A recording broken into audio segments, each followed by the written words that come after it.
من يهده الله فلا مضل له ومن يضلله فلا هادي له ونشهد أن لا إله إلا الله وحده لا شريك له ونشهد أن سيدنا وحبيبنا ومولانا محمدا عبده ورسوله الذي أرسله بالحق بشيرا ونذيرا وداعيا إلى الله بإذنه وسراجا منيرا فقد قال الله تعالى في كلامه المجيد وفرقانه الحميد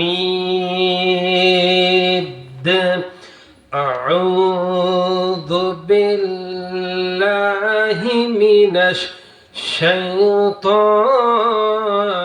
الرجيم بسم الله الرحمن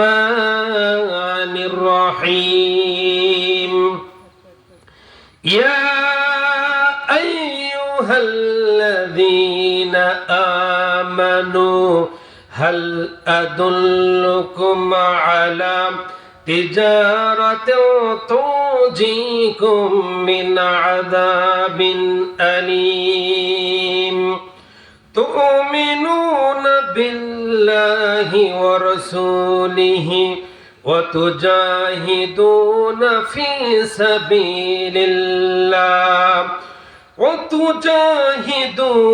في سبيل الله بأموالكم وأنفسكم ذلكم خير لكم إن كنتم تعلمون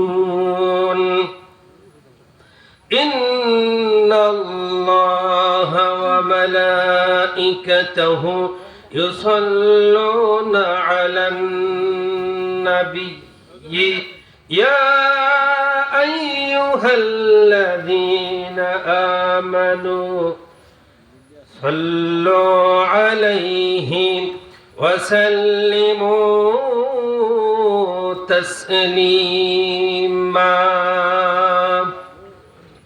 اللهم صل على محمد وعلى آل محمد كما صليت على إبراهيم وعلى آل إبراهيم إنك حميد مجيد اللهم بارك على محمد وعلى آل محمد كما باركت على إبراهيم وعلى آل إبراهيم إنك حميد مجيد بلغ العلا بكماله كشف الدجى بجماله حسنت جميع خصاله صلوا عليه وآله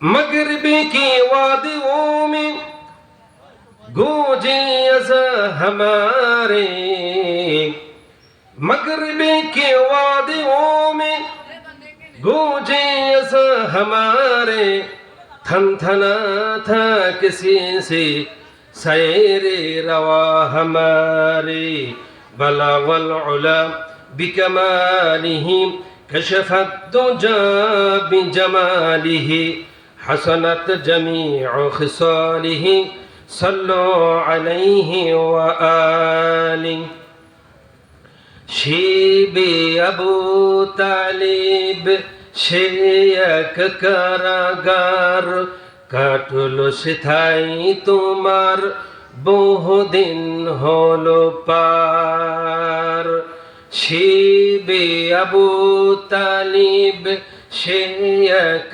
কারাগার কাটলো সেথায় তোমার বহুদিন হলো পার না খেয়ে না ঘুমে কত রাত কেঁদে কেঁদে দিন কায়েমের তরে ধৈর্য ধরে ধরে বলাগল উলা বিকামালিহিম কশফত দুজা বিজামালিহি حسنت جميع خصاله صلوا عليه وآله لا إله إلا الله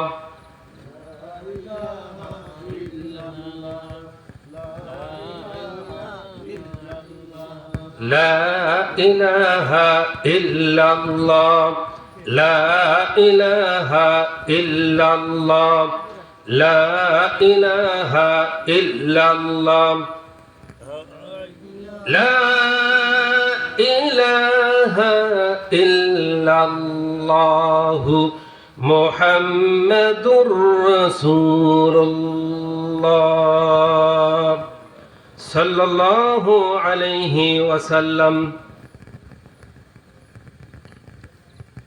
টাকিয়া কদমা বাগপাড়া যুব সমাজ ও প্রবাসীদের উদ্যোগে ষষ্ঠ বার্ষিক তাফসিরুল কোরআন মাহফিলের সম্মানিত সভাপতি সাহিব, আজকের মাহফিলের প্রধান বক্তা হাফিজ মাওলানা মুফতি মহসিন আল মামুন দামাত বারকাতুহুম আলিয়া। আমার পূর্বে যিনি আলোচনা করেছেন হাফিজ ফিরোজ মামুন ভাই, আজকের মাহফিলের তৃতীয় বক্তা মাওলানা মুফতি আনিসুর রহমান আনিস ভাই, টাকিয়া কদমা কেন্দ্রীয় জামি মসজিদের ইমাম ও খতিব, তারা সুন্দর আলোচনা করেছেন। আল্লাহ পাক তাদেরকে হায়াতের মধ্যে ইলমের মধ্যে বারাকা দান করে বলেন আমিন। সম্মানিত ভাইরা, সম্মানিত মুসলিম একরাম,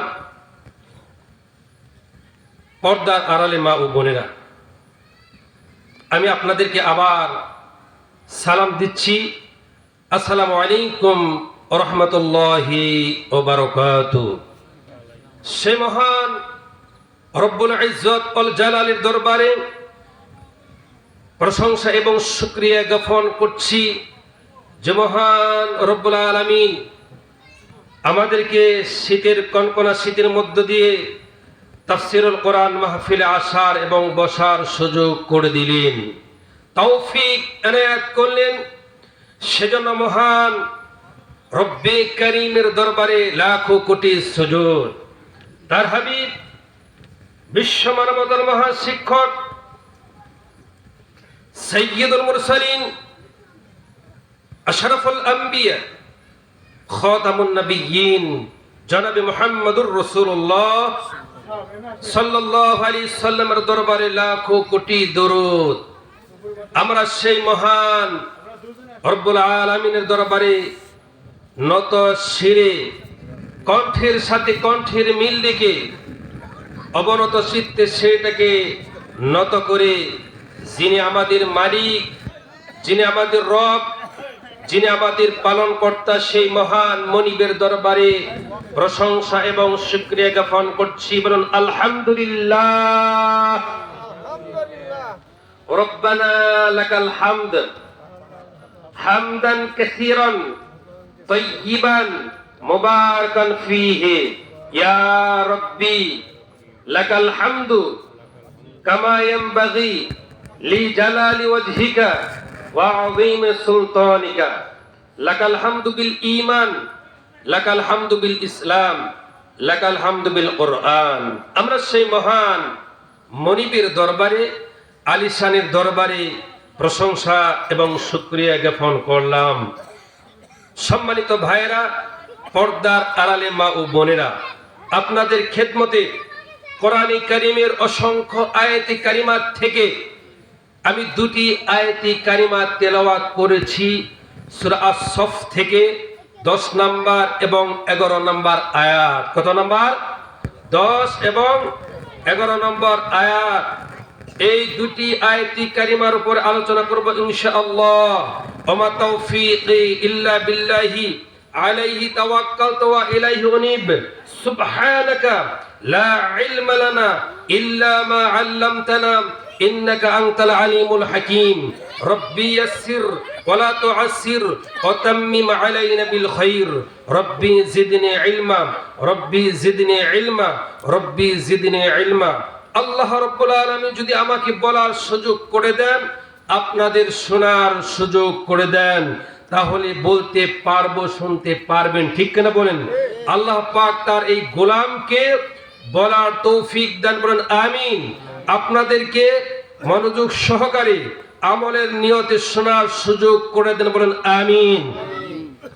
আমার ভাইরা, আমার বন্ধুগণ, আমরা যে জায়গায় বসে আছি, তাফসিরুল কোরআন মাহফিল এখানে চলতেছে, এই জায়গাটা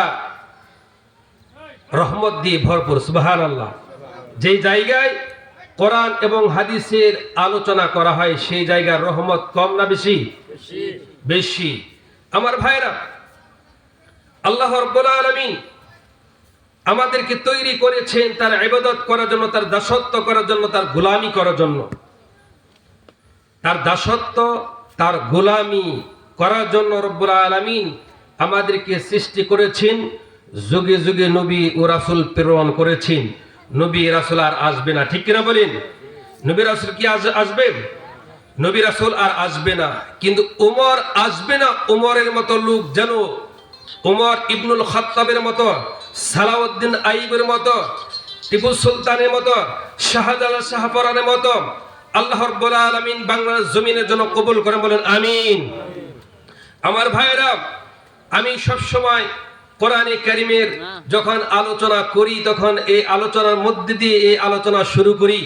মক্কা নগরীর মধ্যে আবু জেহেল, উতবা, সাইবা চেয়েছিল তারা হুজুরকে মক্কায় শেষ করে দিবে, তাকে পারছে? পারে নাই।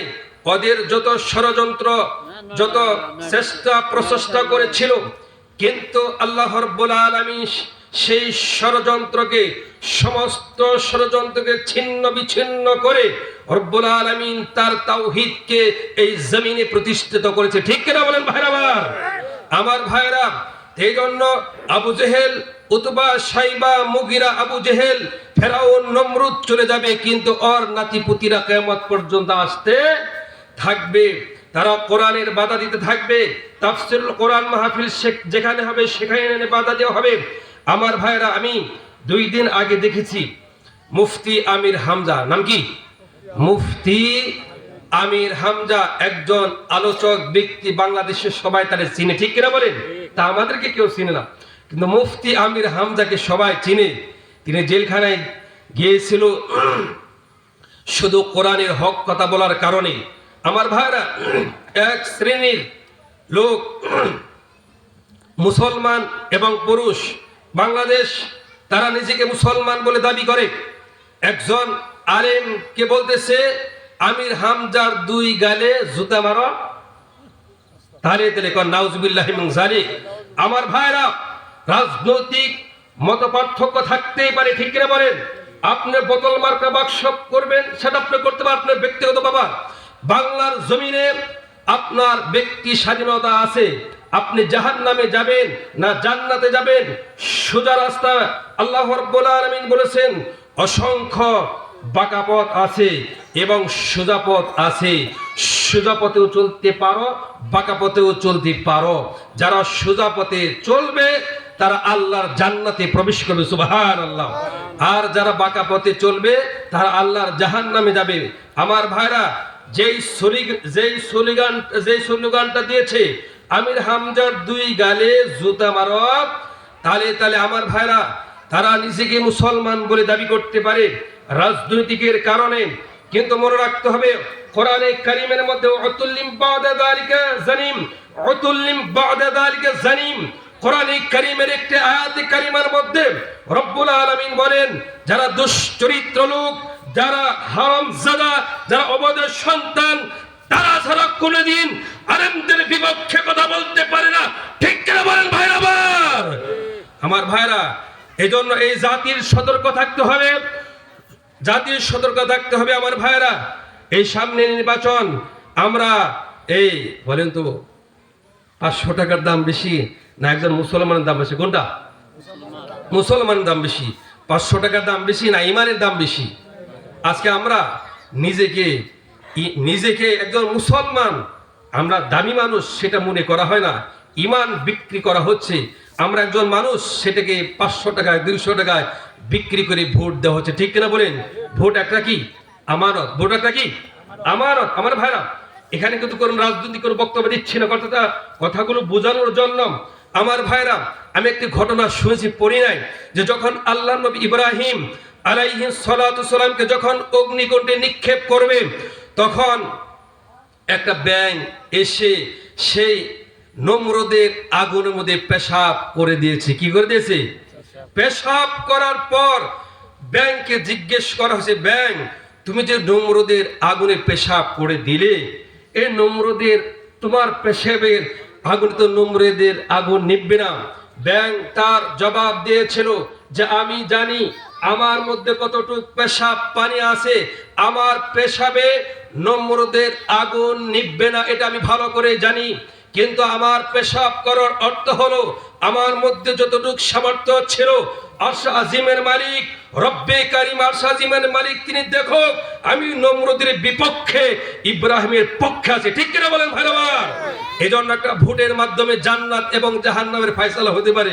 জান্নাত কিন্তু বিক্রি করা হলো না, আপনার একটা উসুলে দেওয়া আপনাকে জান্নাত দিতে পারে। যে বান্দা কিয়ামতের দিন দেখতে পারে যে তোর আমলনামায় কোনো কিছু নাই বা যাই কিছু আছে, এইগুলো কবুল করলাম না, কিন্তু ইসলামের স্বার্থে, ইসলামের জন্য এই আলেমরা পার্লামেন্টে কথা বলবে, সেই ইসলামের স্বার্থে একটা ভোট অমুক আলেমকে দিয়েছিলে।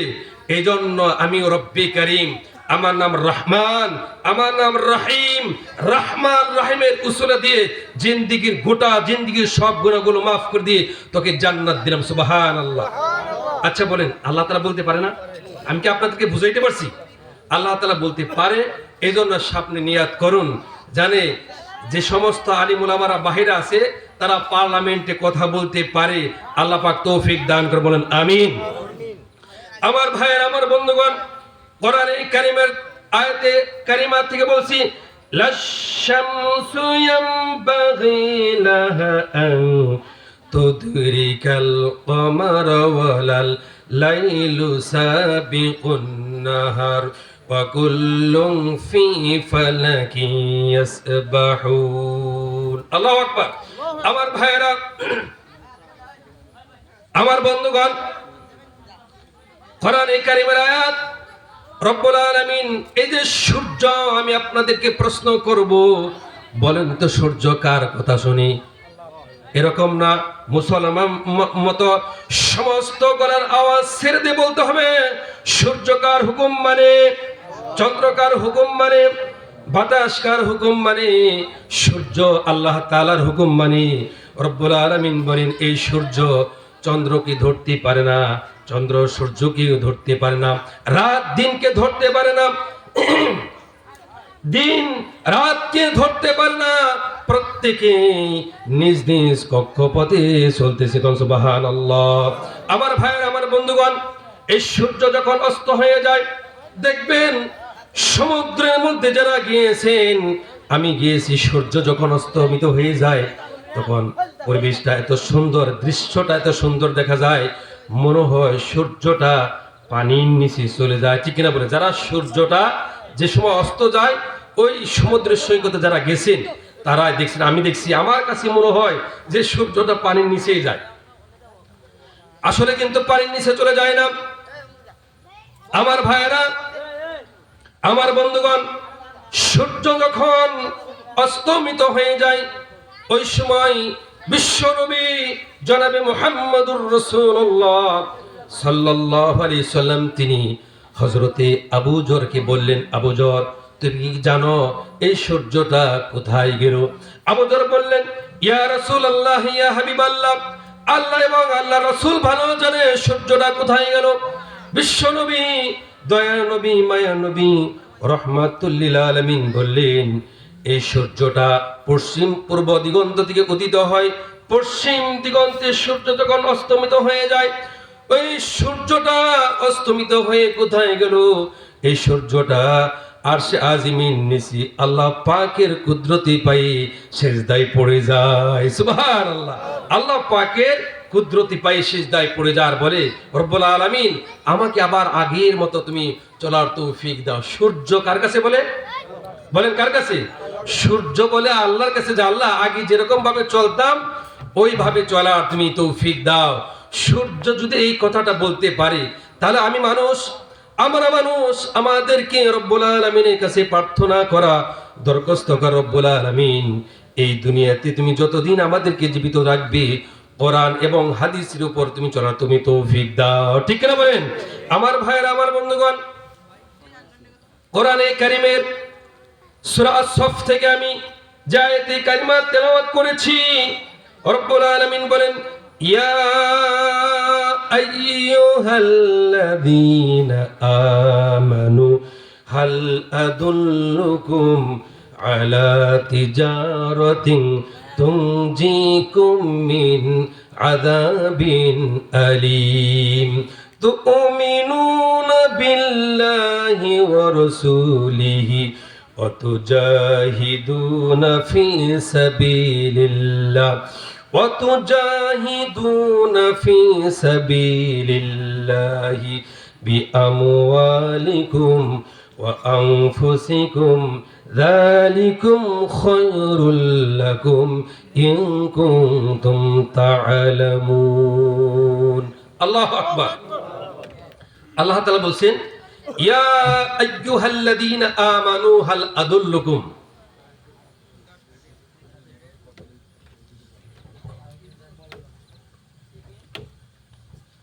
আমার ভাইরা, আল্লাহ তাআলা বলেন ইয়া আইয়ুহাল্লাযীনা আমানু, হে বিশ্বাসীগণ, হে ঈমানদারগণ। কে ডাকছেন?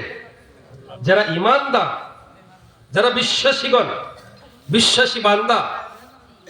এখানে মহিলা পুরুষ সকলকে বলা হয়েছে, হে ঈমানদারগণ, তোমাদেরকে এমন একটি ব্যবসার কথা বলবো, এমন একটি বাণিজ্যের কথা বলবো, যেই ব্যবসা করলে তোমাদেরকে যন্ত্রণাদায়ক শাস্তি থেকে রক্ষা করবে। সুবহানাল্লাহ। ব্যবসার কথা কে বললেন? আল্লাহ বলছে। আমরা ব্যবসা করি না, ব্যবসার মধ্যে লাভও আছে, কি আছে? লসও আছে, লোকসান আছে। কিন্তু আল্লাহর সঙ্গে যদি কেউ ব্যবসা করে সেখানে কোনো লোকসান নাই, সেখানে কোনো লস নাই, পুরোটাই লাভ। সুবহানাল্লাহ। যে আমার সঙ্গে যদি কেউ ব্যবসা করে তাহলে তোমাদেরকে যন্ত্রণাদায়ক শাস্তি থেকে, জাহান্নাম থেকে তোমাদেরকে মুক্ত করবে। সুবহানাল্লাহ। ব্যবসার মধ্যে তিনটা পুঁজি লাগে। কয়টা পুঁজি? আমরা যদি ব্যবসা করি, এক নম্বর পুঁজি হলো আমাদের স্বাস্থ্য ভালো থাকতে হবে, আমাদের সুস্থতা থাকতে হবে, জ্ঞান বুদ্ধি ভালো থাকতে হবে এবং অর্থ সম্পদ থাকতে হবে। হ্যাঁ, এবং ব্যবসার জন্য যে ব্যবসার যে নিয়ম শৃঙ্খলাগুলো আছে সেগুলো জানা থাকতে হবে। ঠিক কিনা বলেন? যদি জানা না থাকে তাহলে লাভ হবে না লস হবে? কোনটা হবে? লস হবে আমার ভাইরা। কিন্তু আল্লাহ তাআলা তিনটা পুঁজির কথা বলেছেন। বলেন তো কয়টা? তিনটা পুঁজির কথা বলেছে। এই তিনটা পুঁজি যদি যার মধ্যে থাকবে সে ব্যবসা করতে পারবে এবং ব্যবসার মধ্যে লাভবান হবে 100%। সুবহানাল্লাহ। রব্বুল আলামিন বলেন, এক নাম্বার ব্যবসা হলো তুমিনুনা বিল্লাহি ওয়া রাসূলিহি ওয়া তুজাহিদুনা ফি সাবিলিল্লাহ। আমার ভাইয়েরা, এক নাম্বার ব্যবসা হলো তুমিনুনা বিল্লাহ, আল্লাহর প্রতি ঈমান। দুই নাম্বার ব্যবসা হলো রাসূলের প্রতি ঈমান। তিন নাম্বার ব্যবসা হলো নিজেদের জান মাল দিয়ে আল্লাহর রাস্তায় জিহাদ করতে হবে। সুবহানাল্লাহ। নিজেদের জান এবং মাল দিয়ে কার রাস্তায় জিহাদ করতে হবে? এরকম না মুসলমানদের মতো কার রাস্তায় জিহাদ করতে হবে? আল্লাহর রাস্তায় জিহাদ করতে হবে। আর জিহাদের কথা যখন জিহাদের আলোচনা করা হয় তখন কিছু ভাঙ্গাচোরা কিছু মুসলমান মনে করে যে জিহাদের অর্থই হলো যেখানে লাঠি পাও আর সেখানে মানুষদেরকে পিঠাও, লাঠি ধরে যারা ইসলাম মানে না উগ্রবাদী তাদেরকে পিঠাও। ঠিক না বলেন? জিহাদের অর্থ কি এটা? জিহাদের অর্থ কিন্তু এটা নয় আমার ভাইরা। তাহলে তিনটা পুঁজি যার মধ্যে থাকবে সে আল্লাহর সাথে যখন ব্যবসায় যোগদান করবে তার জায়গাটা হবে জান্নাত। সুবহানাল্লাহ। এক নাম্বার হলো তুমিনুনা বিল্লাহ, আল্লাহর সাথে এই তুমিনুনা বিল্লাহ এক নাম্বার হলো আল্লাহর প্রতি ঈমান আনতে হবে। যারা আল্লাহর প্রতি ঈমান আনবে। যেরকম করে আমার ভাইরা, আমার বন্ধুগণ, এই পৃথিবীতে অসংখ্য প্রাণী আছে, অসংখ্য প্রাণীদেরকে কে খাওয়ায়? আমি যদি আপনাদেরকে প্রশ্ন করি, আপনারা একযোগে জবাব দিবেন। এই পৃথিবীর মধ্যে, জঙ্গলের মধ্যে, পানির মধ্যে, সমুদ্রের মধ্যে, অনেক জায়গায় যে মানুষ সহ পৃথিবীতে যত প্রাণী আছে, সকলকে কি খেতে দেন বলেন তো? আল্লাহ রাব্বুল আলামিন খেতে দেন। তাফসীরের মধ্যে আসছে তিনটি প্রাণী খাদ্য সঞ্চয় করে, মজুদ করে। এক নম্বর হলো যারা মানুষ, আমরা খাদ্যগুলো সঞ্চয় করি, মজুদ করি। দুই নাম্বার হলো পিপিলিকা, তারা কিছুটা খাদ্যগুলো গর্তের মধ্যে তারা জমা করে। দুই নাম্বার হলো ইঁদুর, তারা কিছু খাদ্য জমা করে। তাছাড়া পৃথিবীর কোনো প্রাণী কোনো খাদ্য জমা করে না। সুবহানাল্লাহ। আমার ভাইরা, অসংখ্য প্রাণী সমুদ্রের মধ্যে আছে, যে অসংখ্য প্রাণীকে প্রতিদিন কে খাবার দেন বলেন? অসংখ্য প্রাণী বন জঙ্গলের মধ্যে রয়েছে। কোন গভর্নমেন্ট, কোন সরকার, কোন রাজা বাদশা তাদেরকে কেউ খাদ্যগুলো সরবরাহ করে না।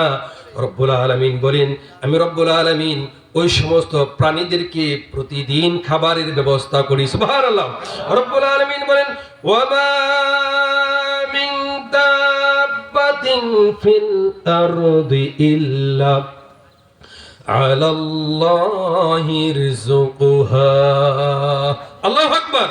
আল্লাহ রাব্বুল আলামিন বলেন, পৃথিবীর মধ্যে এমন কোন বিচরণশীল জীব নাই যে জীবের রিজকের দায়িত্ব আমি আল্লাহ আমার নিজে হাতে গ্রহণ করি নাই। সুবহানাল্লাহ। আমার ভাইরা, আমার বন্ধুগণ, আল্লাহ রাব্বুল আলামিন বলেন, সকাল যখন হয়ে যায়, সকাল বেলায় অসংখ্য প্রাণীদেরকে তাদের বাসায় থেকে খালি পেটে বের করে আমি সারাদিন পরে তাদেরকে ঘোরাইতে থাকি, খাওয়াইতে থাকি।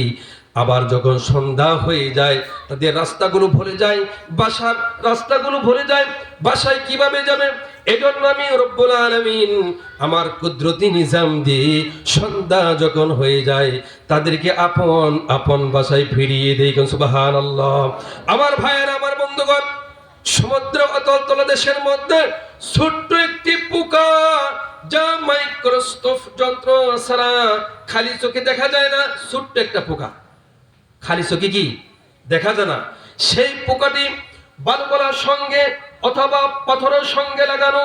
সেই পোকাটি যদি ক্ষুধার যন্ত্রণায় চিৎকার মারে বা পেটের যন্ত্রণায় চিৎকার মারে, রব্বুল আলামিন বলেন, আর সে আজিমের মালিক বলি, বান্দা, সেই ছোট্ট একটি পোকা যা অনুবীক্ষণ যন্ত্র ছাড়া খালি চোখে দেখা যায় না, সেই পোকাটি ক্ষুধার যন্ত্রণায় বা পেটের যন্ত্রণায় চিৎকার মারল। সেই চিৎকারটুকু সমুদ্রে কেউ শোনার কথা নাই। না শুনছি? সমুদ্রে কেউ শোনার কথা নাই, জমিনের উপরে কেউ শোনার কথা নাই, অন্তরিক্ষের উপরে কেউ শোনার কথা নাই। রব্বুল আলামিন বলেন, সেই ক্ষীণটুকুন আওয়াজ তোমার আরশে আজিমের মালিক শুনতে পাই। সুবহানাল্লাহ। আমার ভাইরা, এজন্য রব্বুল আলামিন বলেন, তুমিনুনা বিল্লাহ। এক নাম্বার হলো আল্লাহর প্রতি ঈমান। কার প্রতি ঈমান বলেন? কার প্রতি ঈমান? আল্লাহ পাকের প্রতি ঈমান আনতে হবে। তিনি একক, তার কোনো অংশীদার নাই, তার সাথে কাউকে অংশীদার করা যাবে না। না যাবে, তার সাথে কাউকে অংশীদার করা যাবে না। আমার ভাইয়ের, আমার বন্ধুগণ, এজন্য রব্বুল আলামিনের প্রতি ঈমান আনতে হবে। কোরআনে কারীমের প্রতি বলেন, কোরআনে কারীম বলছি, ইন্নাল্লাযীনা আমানু ওয়া আমিলুস সালিহাতি লাহুম জান্নাতুন নাঈম। নিশ্চয় যারা আমার প্রতি ঈমান আনবে, এই কথাগুলোর প্রতি যারা ঈমান আনবে, বিশ্বাস করবে, আমল করবে, ঈমান আনার সাথে সাথে যারা আমল করবে, লাহুম জান্নাতুন নাঈম, তাদেরকে নিয়ামতে ভরা সুখ উদ্যান জান্নাত দান করবে। সুবহানাল্লাহ। আমার ভাইয়েরা, আমার বন্ধুগণ, দুই নাম্বার হলো তুমিনুনা বিল্লাহি ওয়া রাসূলিহি ওয়া তুজাহিদুনা ফি সাবিলিল্লাহ। দুই নাম্বার কি? আল্লাহ রাসূলের প্রতি ঈমান না। দুই নাম্বার হলো রাসূলের প্রতি ঈমান। এক নাম্বার হলো ভুলে গেছেন ঈমান বিল্লাহ, আল্লাহর প্রতি ঈমান। কার প্রতি? আল্লাহর প্রতি ঈমান। ঈমান যারা আনে, ঈমান মানুষকে দুর্জয় সাহসী বানায়, ঠিক কিনা বলেন? ঈমান যখন কামেল হয়ে যাবে, ঈমান যখন পরিপূর্ণভাবে যখন আনা হবে, তখন সে এমন পর্যায়ে চলে যায় ফাঁসির মঞ্চে দাঁড়িয়েও বিজয়ের হাসি হাসে, ঠিক কিনা বলেন? সে জানে এই ফাঁসি যদি আমার জন্য নির্ধারিত থাকে তাহলে ফাঁসি হবে, আর আমার জন্য যদি নির্ধারিত না থাকে আমাকে কেউ ফাঁসি দিতে পারবে না। ঈমান আপনাকে এটাই শিখায়। সুবহানাল্লাহ বলেন। আমার ভাইরা, আমার এখন মনে পড়ে গেল মিশরের প্রেসিডেন্ট জামান নাস শহীদ সাইয়্যিদ কুতুব রহমাতুল্লাহ আলাইহির কথা। মিশরের প্রেসিডেন্ট জামান নাস শহীদ সাইয়্যিদ কুতুব রহমাতুল্লাহ আলাইহিকে জেলখানায় দিয়েছে তিনটা কারণে। বলেন কয়টা কারণে? এক নম্বর কারণ হলো ইসলামী আন্দোলন করার কারণ, অপরাধে ইসলামী আন্দোলন করেছে সেই অপরাধে তাকে জেলখানায় দিয়েছে। দুই নম্বর হলো ফি জিলালিল কোরআন, এই তাফসীর লেখার কারণে জেলখানায় দিয়েছে। তিন নম্বর হলো মাআরিফু ফিত তারিখ, এই কিতাবটা লেখার অপরাধে তাকে জেলখানায় দিয়েছে। আমার ভাইরা, ইসলামী আন্দোলন করা কি অপরাধ? কথা কোনটাকে? ইসলামী আন্দোলন করা আমার ভাইরা, নারে তাকবীর আল্লাহু আকবার এই স্লোগান দিয়ে যখন এই স্লোগান দিতে দিতে যখন আপনি মৃত্যুবরণ করবে, রব্বুল আলামিন আপনাকে শহীদি মর্যাদা দিবে। কোন সুবহানাল্লাহ। আমার ভাইরা, প্রতিটা মানুষের এই দিলের মধ্যে শহীদি তামান্না রাখতে হবে, ঠিক কিনা বলেন ভাই আমার? আমার ভাইরা, মিশরের প্রেসিডেন্ট জামান নাস শহীদ সাইয়্যিদ কুতুবকে জেলখানায় দেওয়ার পর ক্ষুধার্ত একটা পাগলা কুকুর কয়েকখানায় ঢুকানো হলো। আর প্রেসিডেন্ট জামান নাস একজনকে বললেন, দেখে আসো কুকুরের সাথে কুকুর কোন ব্যবহার করেন। বলেন নাউযু বিল্লাহ। যে দেখে আসো কুকুরের সঙ্গে কুকুর কোন ব্যবহার করে। ওই লোকটা যে দেখতেছে, দৃশ্য দেখে প্রেসিডেন্ট জামান নাসের কাছে এসে বলতেছে, জাহাপানা, আমি আশ্চর্য হয়ে গেলাম, জাহাপানা, আমি আশ্চর্য হয়ে গেলাম।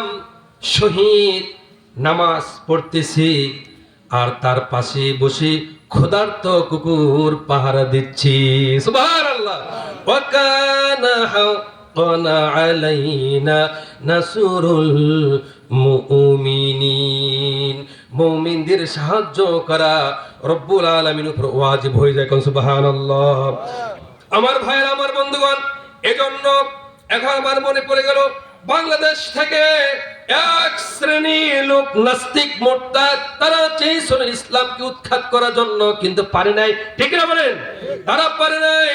বিশ্বকবি কবি সম্রাট আল্লামা ইকবাল রহমাতুল্লাহ আলাইহি তিনি বলেন সাথে জাকা রহা হে अज़ल से तायुमरूज, साथे जाकर रहा है अज़ल से तायुमरूज, चिरागे मुस्तफ़ा बीशे शरारे भोला बीश। मोहम्मद सल्लल्लाहु अलैहि वसल्लमेর তৌহিদের চেরাগকে, নবুয়তের চেরাগকে তারা বন্ধ করতে চেয়েছিল, কিন্তু বন্ধ করতে পারে নাই, ঠিক না বলে ভাইরা? নবুয়তের চেরাগ জ্বলবে, জ্বলতেছে, জ্বলবে কিয়ামত পর্যন্ত, কেউ ঠেকাতে পারবে না। আমার ভাইরা, আমার বন্ধুগণ, কোরআনে কারিমে আয়াতে কারিমের মধ্যে রব্বুল আলামিন বলেন, তুমিনুনা বিল্লাহি ওয়া রাসূলিহি ওয়া তুজাহিদুনা ফি সাবিলিল্লাহ। দুই নাম্বার হলো রাসূলের প্রতি ঈমান। কার প্রতি? দুই নাম্বার হলো রাসূলের প্রতি ঈমান। আমার ভাইরা, আমার বন্ধুগণ, তবুকের যুদ্ধে না, মুতার প্রান্তরে 3000 সৈন্যদেরকে প্রস্তুত করতেছেন। রোমানদের সাথে লড়াই হবে। 1 লক্ষ রোমানদের সৈন্য। কয় লক্ষ? 1,00,000 রোমানদের সৈন্য, এদিকে হলো 3,000। কোথায় 3,000, কোথায় 1,00,000 সুপ্রিম পাওয়ার তৎকালীন সময়। আমার ভাইয়েরা, আমার বন্ধুগণ, বিশ্ব নবী, দয়া নবী, মায়া নবী, রহমাতুল লিল আলামিন সেই মুতার যুদ্ধের জন্য 3 জনকে সেনাপতির দায়িত্ব দিলেন। বলেন কয়জন? যুদ্ধের জন্য 1 জন সেনাপতি হলেই চলে, ঠিক কিনা বলেন?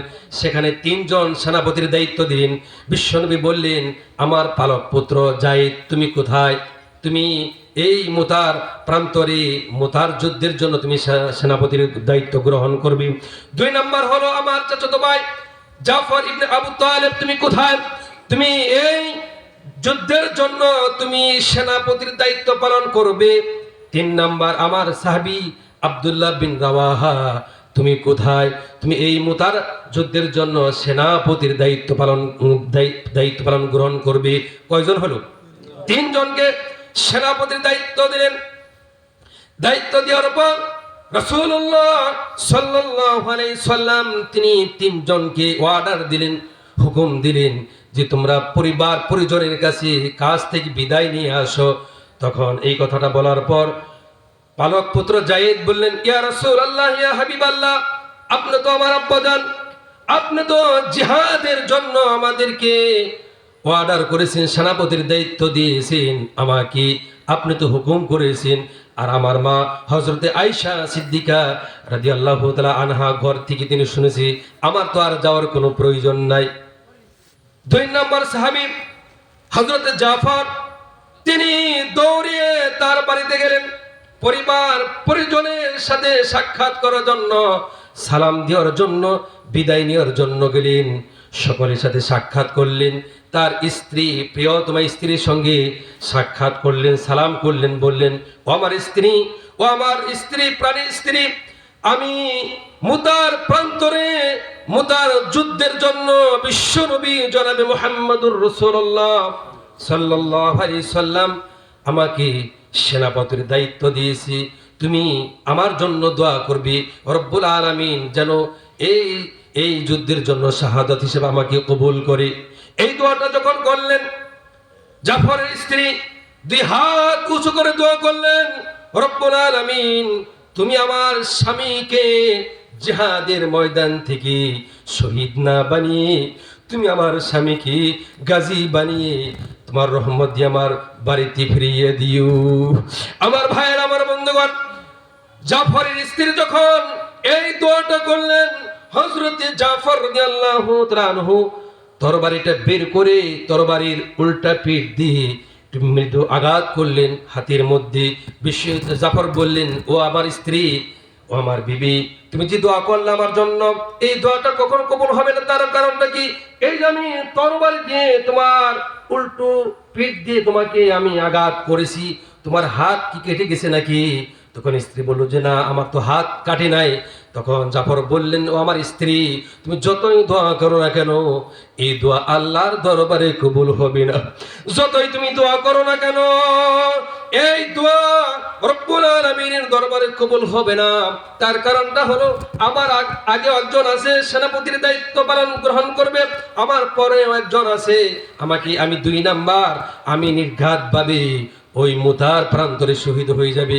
কাজেই আমি তোমার অনেক সময় হক আদায় করতে পারি নাই। হয়তোবা দীর্ঘদিন সংসার করতে গিয়ে অনেক সময় ভুল ত্রুটি হতে পারে, দীর্ঘদিন সংসার করতে গিয়ে আমি তোমাকে কোনো কষ্ট হয়তো দিয়েছি, বা আমি তোমার হক আদায় করতে পারি নাই। স্ত্রী, তুমি আমাকে আল্লাহর ওয়াস্তে তুমি আমাকে ক্ষমা করে দাও, জীবনের মতো বিদায় করে দাও, কোনদিন আর তোমার সাথে সাক্ষাৎ হবে না। সুবহানাল্লাহ।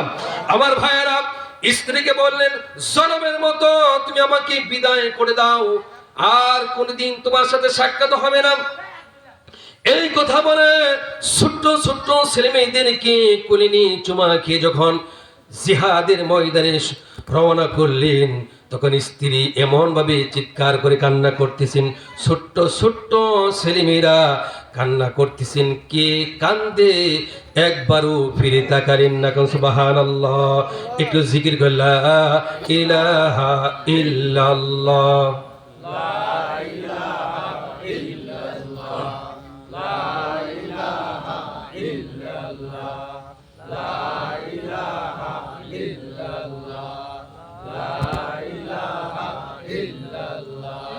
আল্লাহ নামের জিকির করবে যারা,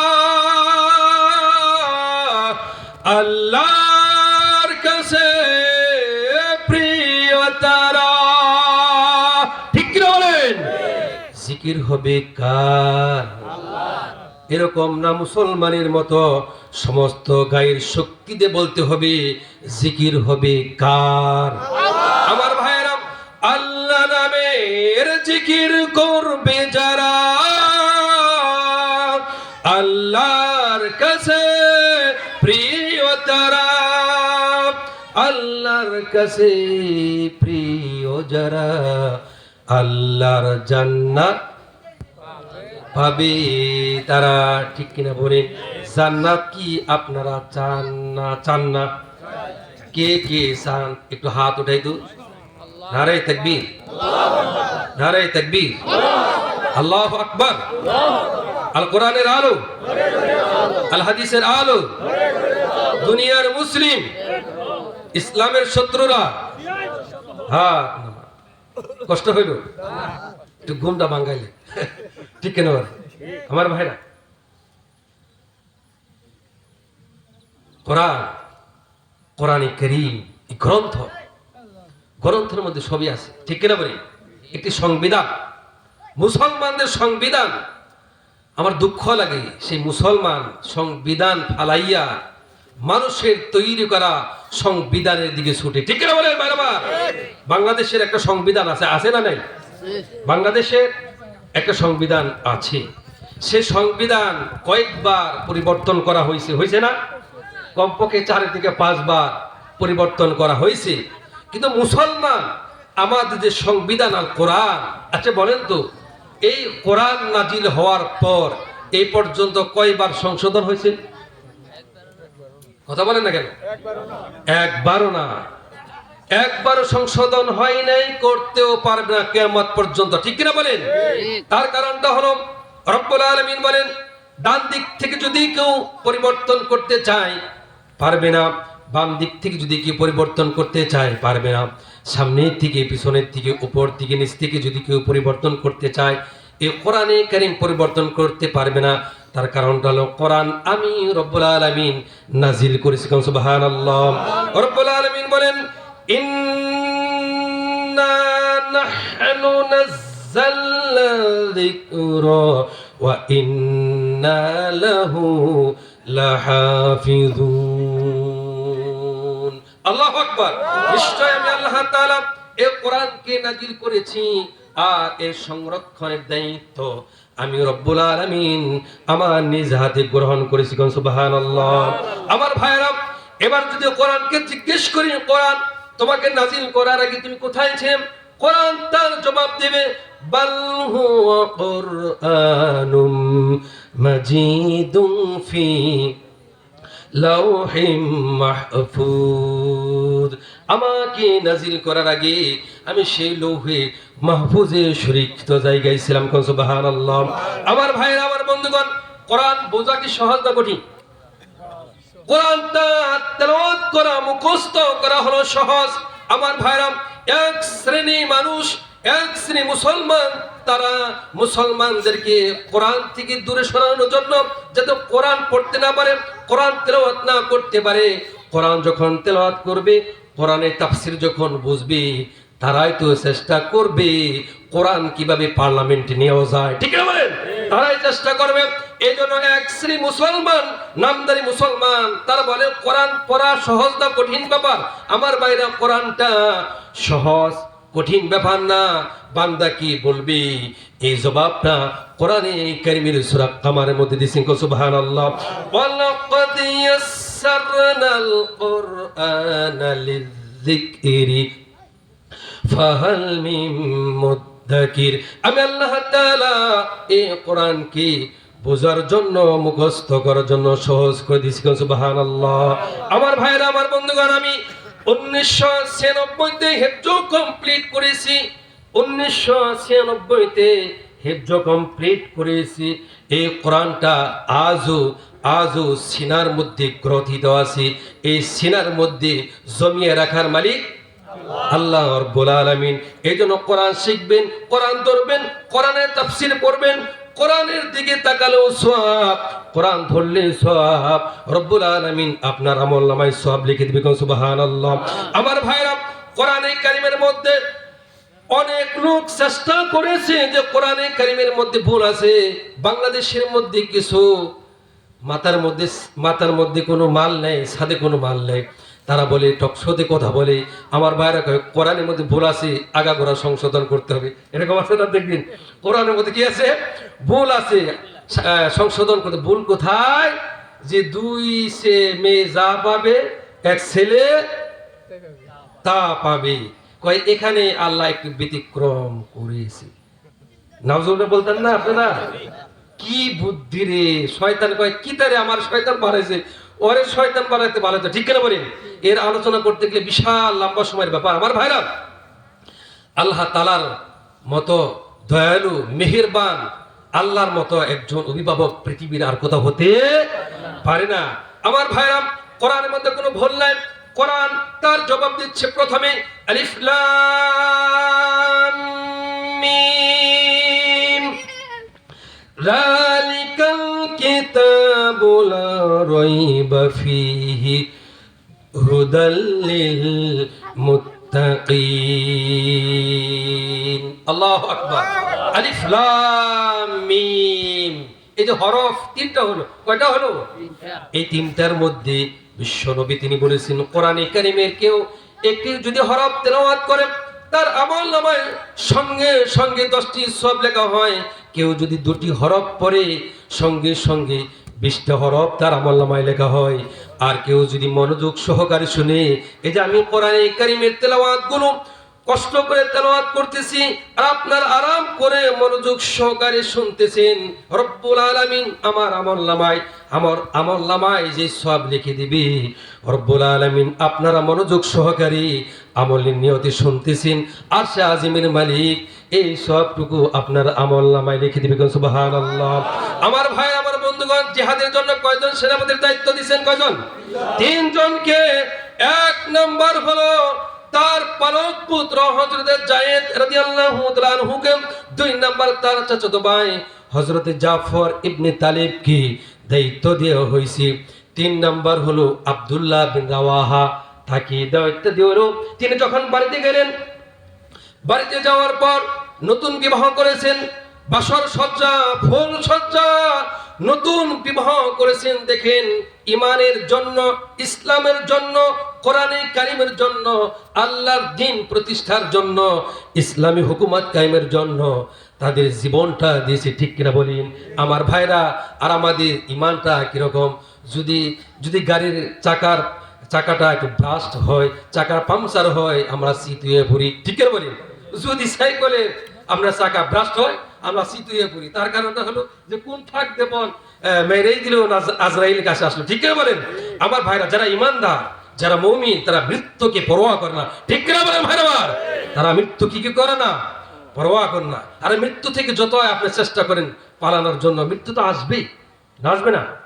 মরণ থেকে যতই পালাও, মরণ তোমায় লইবে গিরে, যদিও সুদূর আকাশ প্রাণী লুকাও সেটাই লাগিয়ে সিঁড়ি, ঠিক কেন বলেন?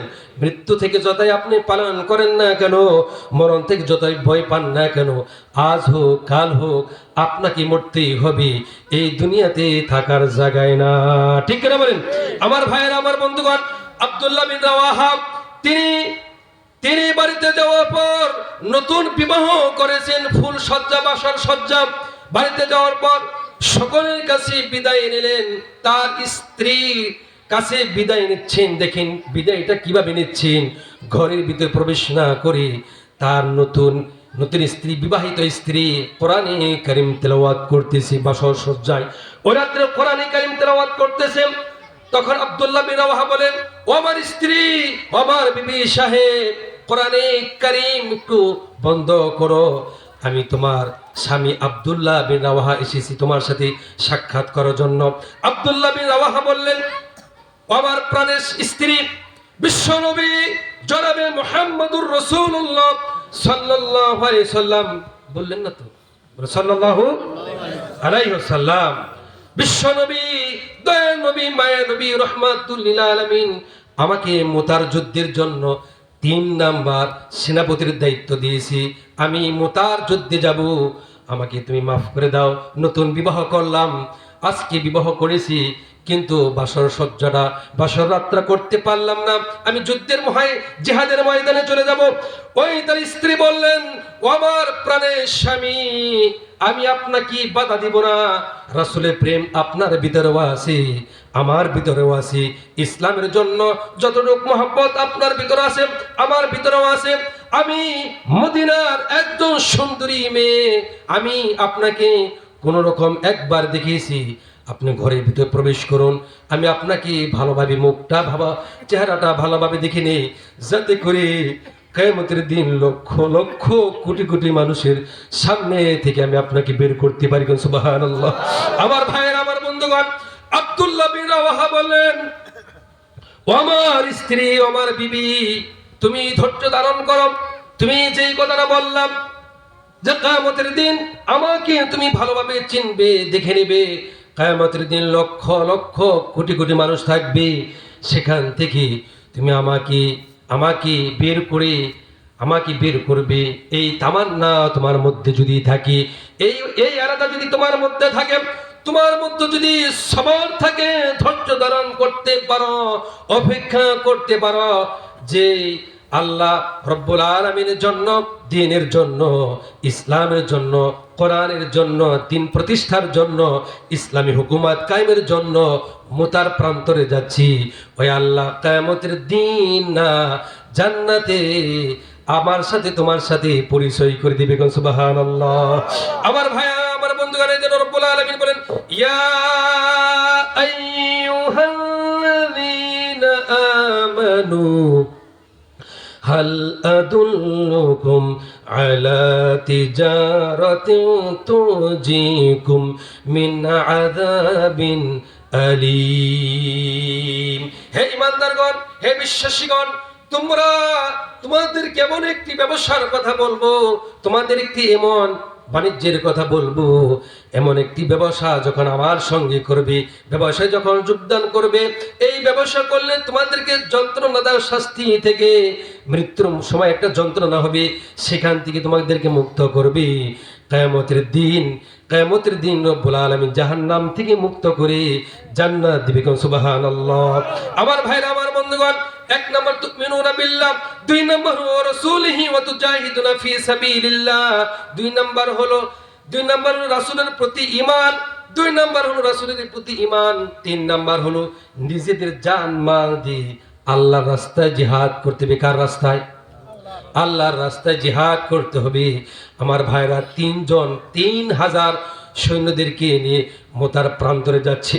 আমার ভাইরা, আমার বন্ধুগণ, মুতার প্রান্তরে যাওয়ার পর হযরতে যায়েদ রাদিয়াল্লাহু তাআলা আনহু অসংখ্য কাফেরদেরকে জাহান্নামে পাঠিয়ে তিনি শহীদ হয়ে গেলেন। এরপরে হযরতে জাফর রাদিয়াল্লাহু তাআলা আনহু তিনি কাফেরদের সাথে লড়াই করতেছেন। এক পর্যায়ে এমন একটি পর্যায়ে চলে গেল, একজন কাফের তরবারি দিয়ে আঘাত করে তার 2 হাতকে, তার ডান হাতকে কোপ দিয়ে কেটে ফেলে দিলেন। ইসলামের ঝান্ডা তার ছিল, ইসলামের পতাকাটা তার হাতেই ছিল। আমার ভাইয়েরা, তখন ওই পতাকাটা বাম হাতে নিয়েছেন, আবার যখন বাম হাতের মধ্যে আঘাত করেছেন, বাম হাত পড়ে গেল, তখন আব্দুল্লাহ হযরতে জাফর রাদিয়াল্লাহু তাআলা আনহু তিনি ইসলামের ঝান্ডাটা মাটির মধ্যে পড়তে দেয় নাই, ওই ইসলামের পতাকাটা মুখ দিয়ে কামড় দিয়ে উঁচু করে দিয়েছে। সুবহানাল্লাহ। আমার ভাইয়েরা, আমার বন্ধুগণ, আব্দুল্লাহ বিন রাওয়াহা, আবু উবাইদা দূর থেকে লক্ষ্য করলেন ইসলামের পতাকাটা, ঝান্ডাটা কে তুলে ধরলো, পতাকাটাকে তুলে ধরলো। হযরতে আব্দুল্লাহ বিন রাওয়াহা তখন কিন্তু শহীদ হন নাই। হযরতে আবু উবাইদা দুজন এসে দেখে আব্দুল্লাহর হযরতে জাফর রাদিয়াল্লাহু তাআলা আনহু তার দুই হাত কেটে দেওয়া হয়েছে, ডান হাত কাটা হয়েছে, তার বাম হাত কাটা হয়েছে, তার ডান পা কাটা হয়েছে, তার বাম পা কাটা হয়েছে। ওই হযরতে জাফর রাদিয়াল্লাহু তাআলা আনহু মুখ দিয়ে কামড়ি ওই ইসলামের পতাকা উঁচু করে রেখেছে, এক মুহূর্তেও মাটিতে পড়তে দেয় না। সুবহানাল্লাহ। আমার ভাইরা, আমার বন্ধুগণ, তার আগ মুহূর্তে হযরত জাফর বললেন, ও আল্লাহ রাসূলের সাহাবীরা, ও আল্লাহ রাসূলের সাহাবীরা, শোনো, আমার সালামটা বিশ্ব নবী জনাবে মুহাম্মদুর রাসূলুল্লাহ সাল্লাল্লাহু আলাইহি সাল্লামের কাছে দিবি। আমার মনে হয় এখন আর আমি বাঁচবো না, আমার মনে হয় আমি শহীদ হয়ে যাব। তার কারণটা হলো জান্নাতে সুঘ্রাণ আমার নাকে আসতেছে। সুবহানাল্লাহ। একটু জিকির করলা ইলাহা ইল্লাল্লাহ,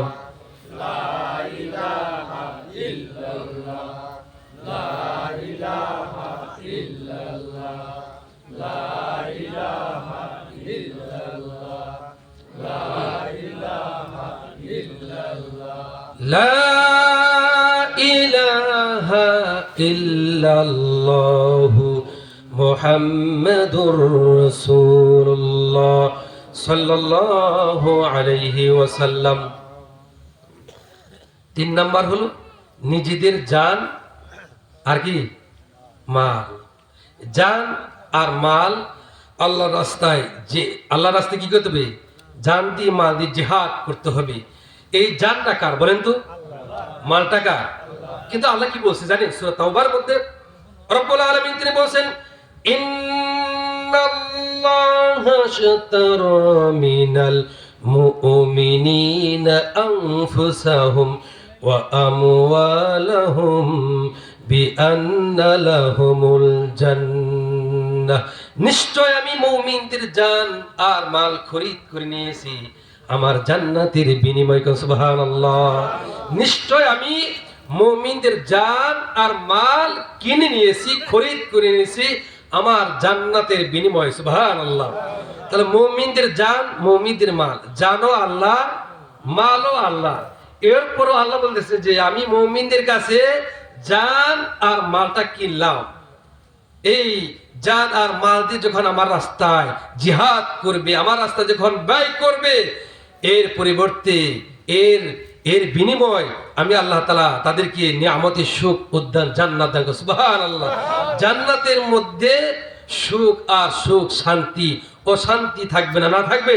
জান্নাতে যারা প্রবেশ করবে আর জান্নাত থেকে বের হবে না, আর জাহান্নামে যারা ঢুকবে, জাহান্নাম থেকে কোনো না কোনো সময় কিছু কিছু লোক বের হবে। সুবহানাল্লাহ বলবেন না? আমার ভাইয়ের, আমার বন্ধুগণ, আল্লাহ নবীজি বলেছেন, রাসূলুল্লাহ সাল্লাল্লাহু আলাইহি সাল্লাম তিনি বলেছেন, কার মধ্যে যদি সরষা পরিমাণ ঈমান থাকে, কি পরিমাণ?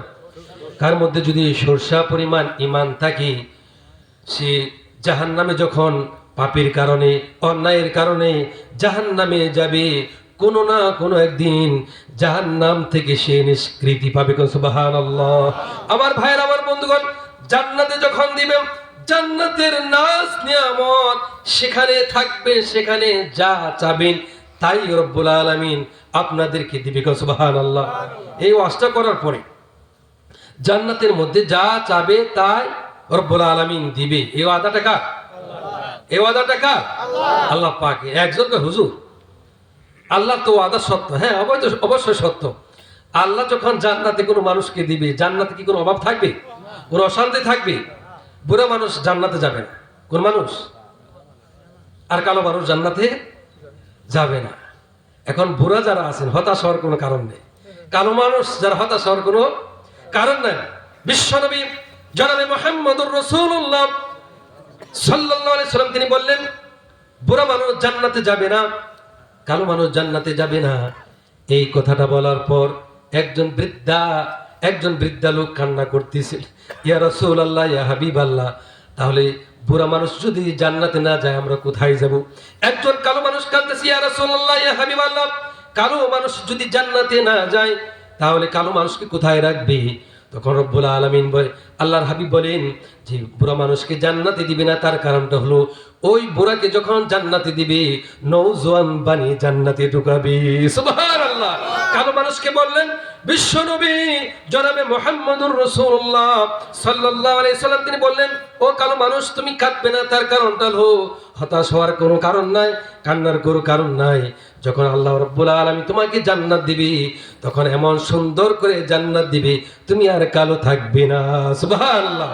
তো জান্নাতে যা চাবে তাই দিবে।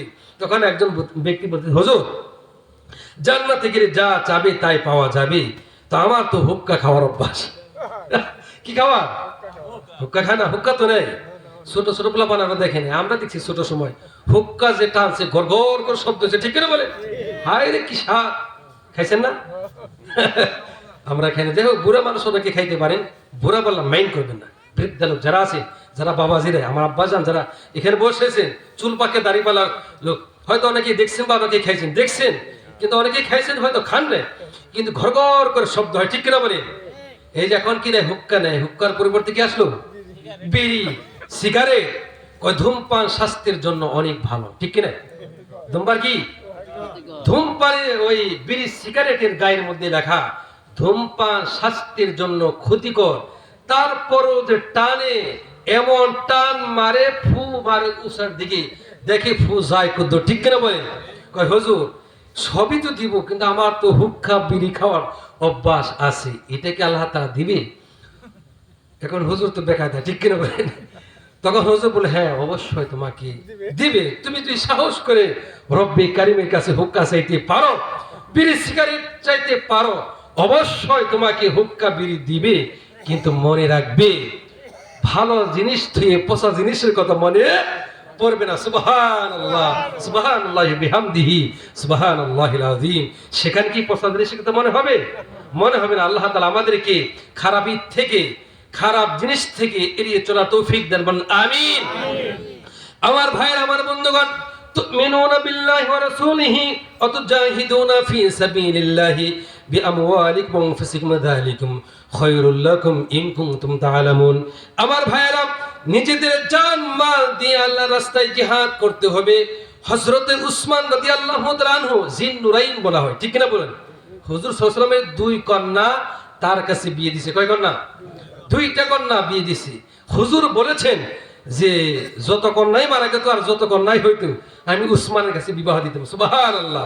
জিন্নুরাইন বলা হয় কেন?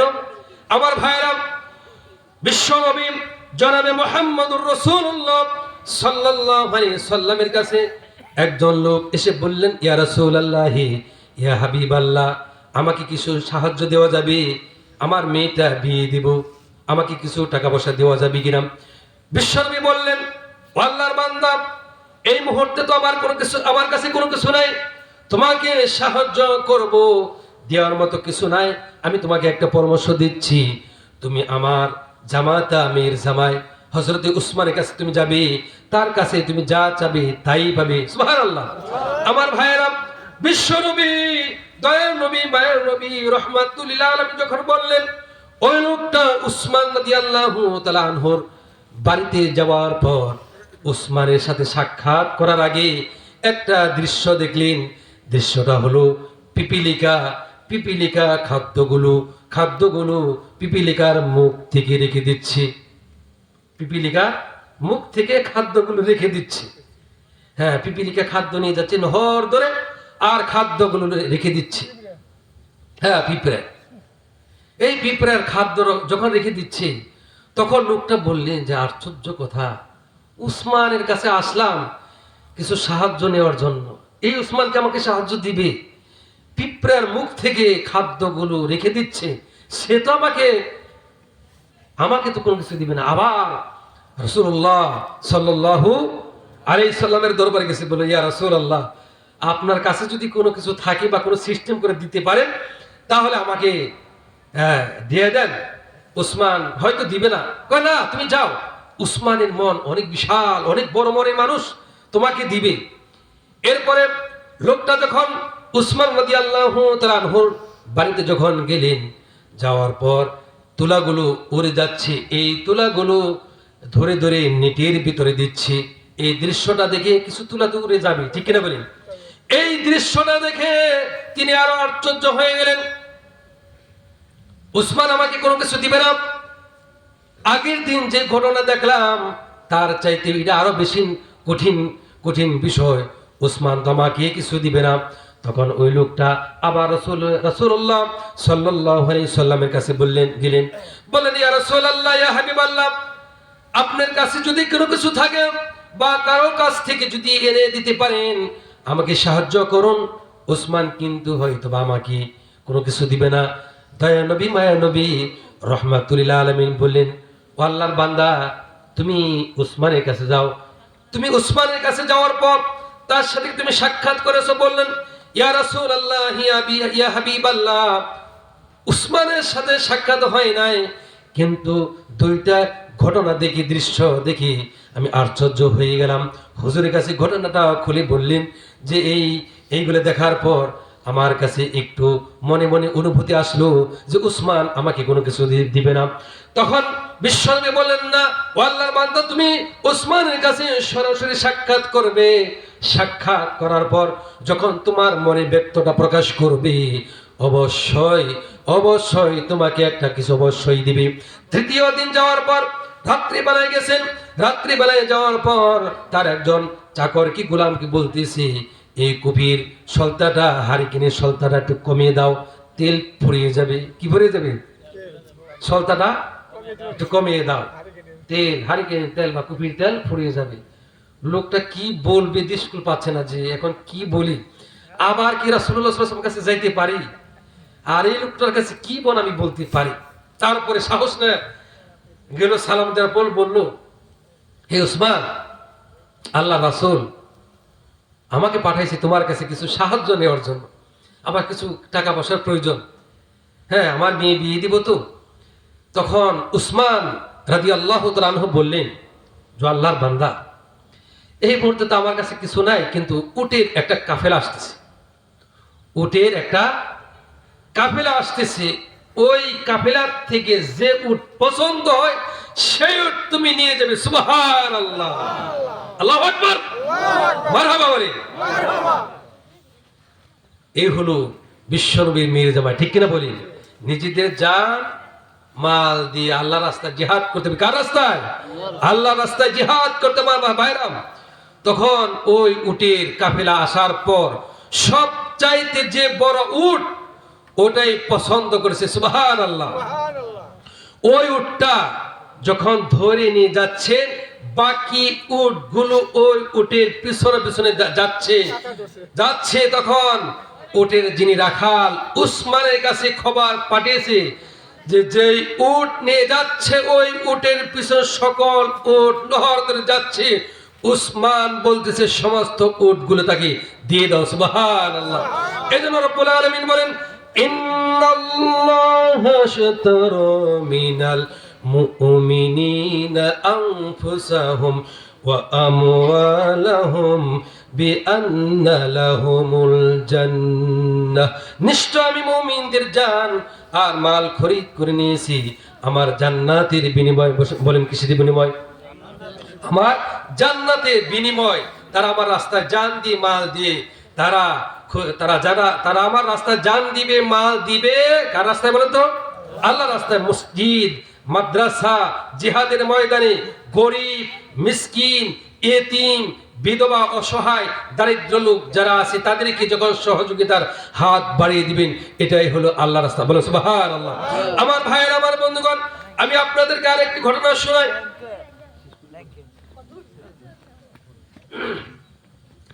আমার ভাইয়েরা, পর্দার আড়াল থেকে যে সমস্ত মায়েরা বোনেরা আমার আলোচনা শুনতে পাচ্ছেন, আমার ভাইয়েরা কিছুদিন আগেও কিন্তু আমার আলোচনা শুনেছেন, এই যে সোনামুদ্দি চাচার মেয়ের বাড়িতে, কথা ঠিক কিনা বলেন? আমার ভাইয়েরা, আপনারা জানেন আমি বিভিন্ন প্রান্তে, বিভিন্ন ডিস্ট্রিক্ট, বিভিন্ন গ্রামে আমি মাহফিল করে থাকি। আর এর পাশাপাশি আমি মানব সেবা যেটা বলি, মানুষের পাশে আমি দাঁড়াই চিকিৎসার জন্য। বলেন কিসের জন্য? আমি এই কথাটা এই জন্য বলতেছি যে কোরআনে কারীমদের রুকিয়া এবং কোরআন সুন্নাহ যে চিকিৎসাগুলো করা হয়, কোরআনের মধ্যে সবকিছু আছে। সুবহানাল্লাহ। বিশ্ব নবী জনাবে মুহাম্মদুর রাসূলুল্লাহ সাল্লাল্লাহু আলাইহি সাল্লামকে একজন ইহুদি লোক বাঁধিয়েছিল, জাদু করেছিল। হ্যাঁ, আপনারা হয়তো অনেকে জানেন, হয়তো অনেকে নাও জানতে পারেন। মাথার চুল দিয়ে, চিরুনি দিয়ে, কুয়ার মধ্যে, কুফের মধ্যে। আমার ভাইরা, সে অস্থির হয়ে যাচ্ছে। তার পরিপ্রেক্ষিতে সূরা ফালাক, সূরা নাস এগুলো নাযিল হয়েছে। কথা ঠিক কিনা ভাইরা? আমার ভাইরা, কোরআনে কারীমের মধ্যে সব কিছু আছে। কোরআনে কারীমের মধ্যে আল্লাহ তাআলা বলেছেন, কুল জাআল হাক্কু ওয়া যাহাকাল বাতিল ইন্নাল বাতিলা কানা যাহুকা। বাতিল বিলুপ্তি হবেই, বাতিলের শক্তি বিলুপ্তি হবে, হক প্রতিষ্ঠিত হবে। ঠিক কিনা বলেন? সুবহানাল্লাহ। বাতিল বিলুপ্তি হয়ে যাবে আর হক কি হবে? এই জমিনে প্রতিষ্ঠিত হবেই হবে। আল্লাহ যেন এই জমিনে ইসলামী হুকুমত কায়েম করে, বলেন আমিন। রব্বুল আলামিন বলেন, অনুনাজ্জিলু মিনাল কুরআনি মা হুয়া শিফাউ ওয়া রাহমাতুল লিল মুমিনিন ওয়া লা ইয়াজিদু যালিমিনা ইল্লা খাসারা। আল্লাহু আকবার। আল্লাহ রাব্বুল আলামিন বলেন, অনুনাজ্জিলু মিনাল কুরআনি মা হুয়া শিফাউ ওয়া রাহমাতুল লিল মুমিনিন। কোরআনে কারীমের আয়াত, সূরা বনী ইসরাঈলের আয়াত। আল্লাহ রাব্বুল আলামিন বলেন, আমি কোরআনে কারীমকে মুমিনদের জন্য রোগ নিরাময় মুমিনদের জন্য শিফা হিসেবে আমি নাযিল করেছি। সুবহানাল্লাহ।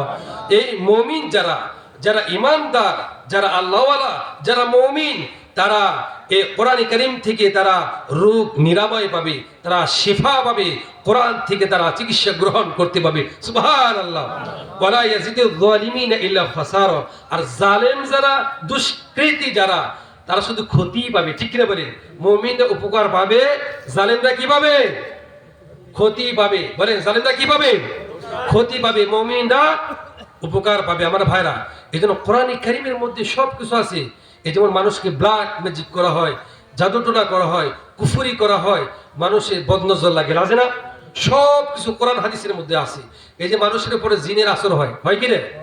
ইনশাআল্লাহ আপনাদের দোয়ায়, আল্লাহর রহমত, আপনাদের দোয়ায়, মা বাবার দোয়ায়, আপনাদের দোয়ায় অসংখ্য রোগী আমার হাত থেকে ভালো হচ্ছে।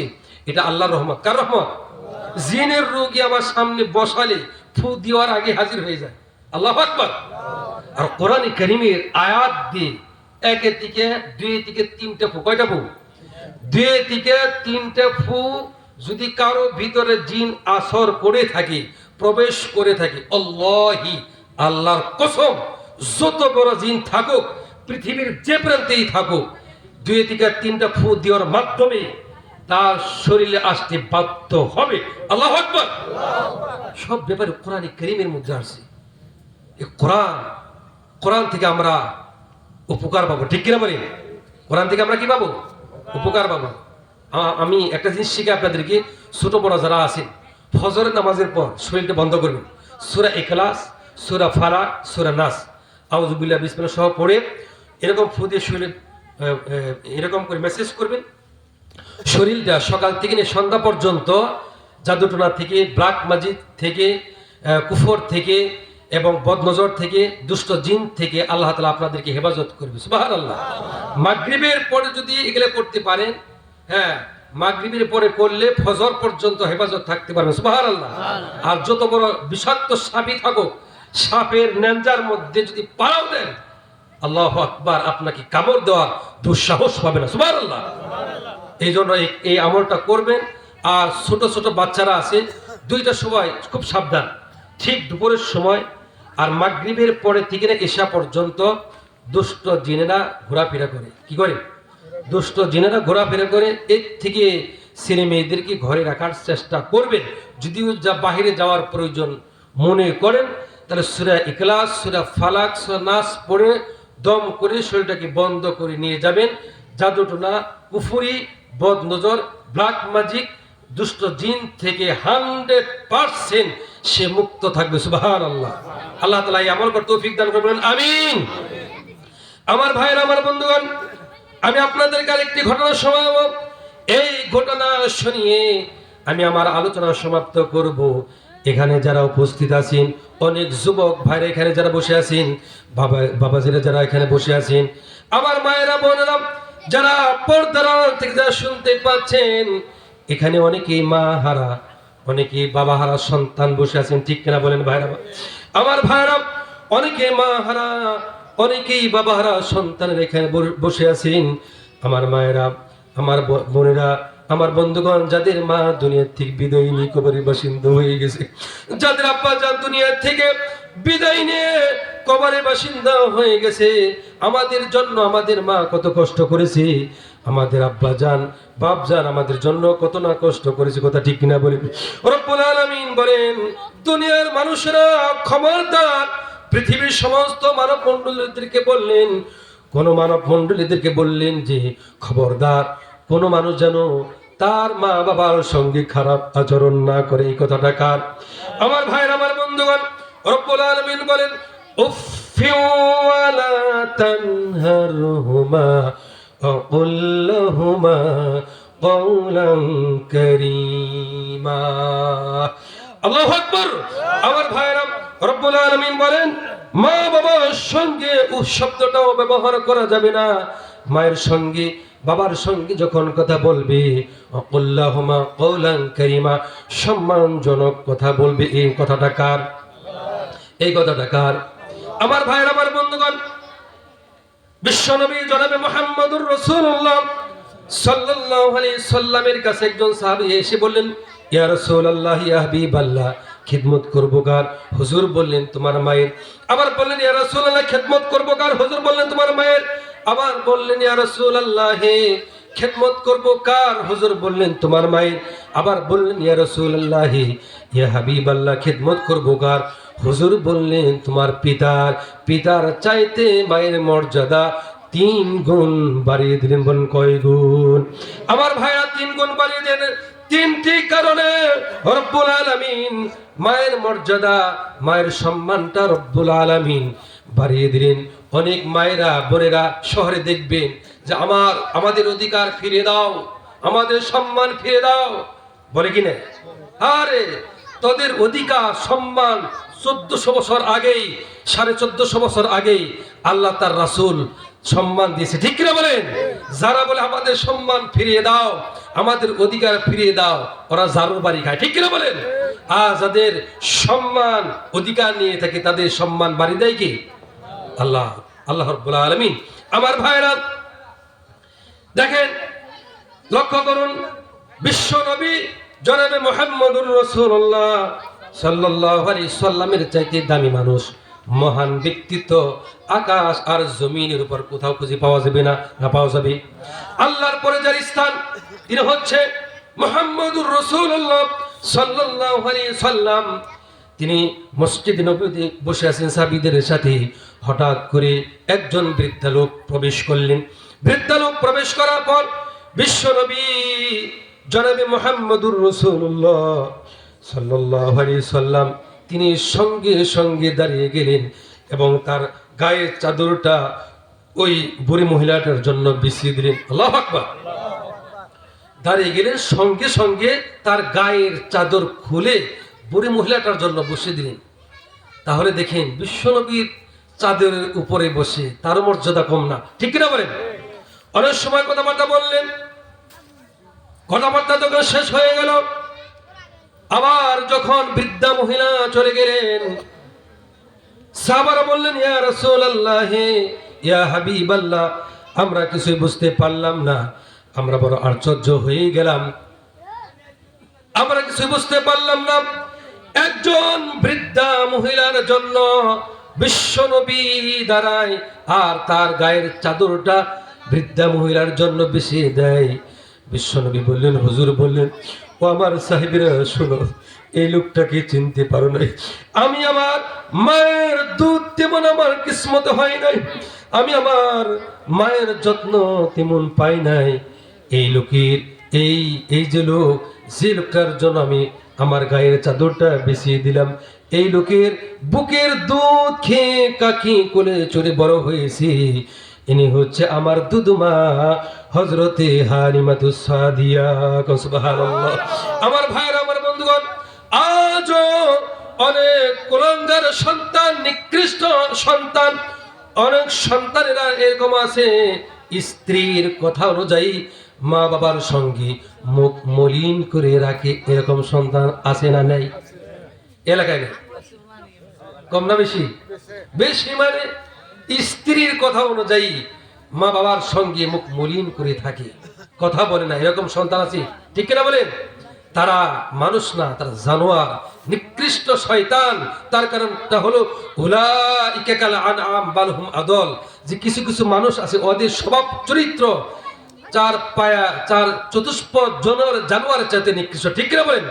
মা বাবার সঙ্গে যারা চোখ রাঙিয়ে কথা বলে, মা বাবার সঙ্গে যারা চোখ বড় বড় কথা করে কথা বলে, এরা কি মানুষ থাকে? এরা মানুষ থাকে না। আমার ভাইরা, এই প্যান্ডেলের মধ্যে যদি কেউ থাকেন এরকম পর্দার আড়ালে থেকে যে সমস্ত মায়েরা বোনেরা যারা শুনতে পাচ্ছেন, যারা আপনাদের স্বামীদেরকে, সবাই না কিন্তু অধিকাংশ মা বোনেদের মধ্যে এরকম আছে, স্বামীদেরকে এরকম পড়াইতে থাকে, ঠিক না বলি? তোমার মা এই কথা বলেছে, তোমার বাবা এই কথা বলেছে, বলতে বলতে ব্রেনটাকে ওয়াশ করে তার দিকে মুরিদ করে, ঠিক কিনা বলে? বলে যে বউ মরলে বউ পাওয়া যাবে না, মা মরলে মা পাওয়া যাবে। এই যুবকরা বলে, ঠিক কিনা বলেন? এই স্লোগান কয় মা বললে মা পাওয়া যাবে, কিন্তু আমার রহিমা যে এত সুন্দরী, এই রহিমারে পাওয়া যাবে। নাউজুবিল্লাহ বলবেন না? আমার ভাইরা, মায়ের মতো দরদি, মায়ের মতো মহব্বত, আপন জন নিঃস্বার্থে ভালোবাসে মা, ঠিক কিনা বলেন? মায়ের মতো আর পৃথিবীর কেউ আছে? কেউ নাই, বলেন সুবহানাল্লাহ। মা সারা দুনিয়া আপন কেহ হয় না, কখনো হয় না, ঠিক কিনা বলেন? মা সারা দুনিয়ায় আপন কেহ হয় না, কখনো হয় না।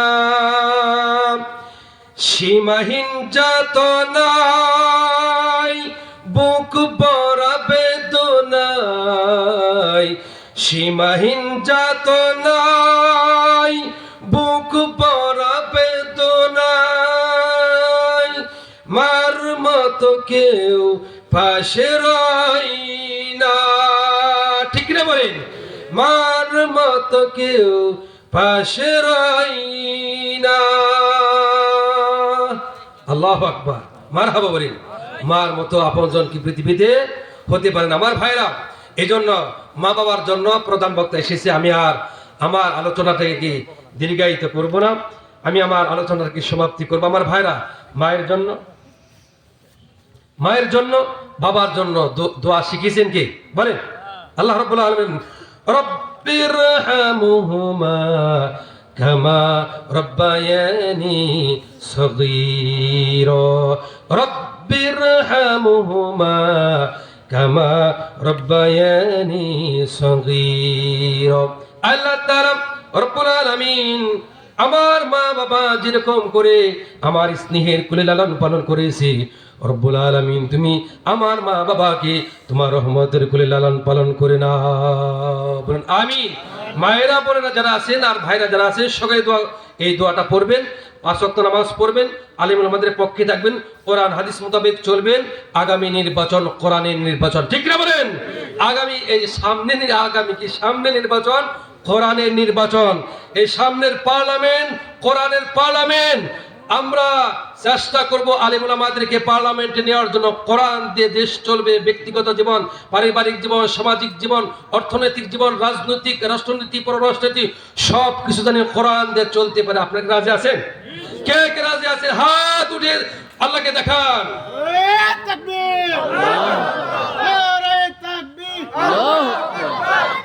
হাত নামান, কষ্ট হইল।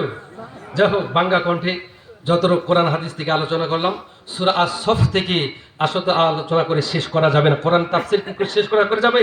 কোরআনের তাফসীর করে লিখে শেষ করা যাবে না। যতটুকু আমি আলোচনা করলাম, আমাকে আপনাদেরকে গোটা মুসলিম উম্মাহ জাতিকে এই কোরআন হাদিসের উপর আমল করতে তৌফিক দান করুন, আমিন। আর জোরে বলেন আমিন। আসসালামু আলাইকুম ওয়া রাহমাতুল্লাহি ওয়া বারাকাতুহু। আলহামদুলিল্লাহ, সুন্দর আলোচনা করতেছিলেন আমাদের হযরতজি। এ পর্যায়ে আমাদের সম্মুখে কোরআন এবং হাদিস থেকে মাওলানা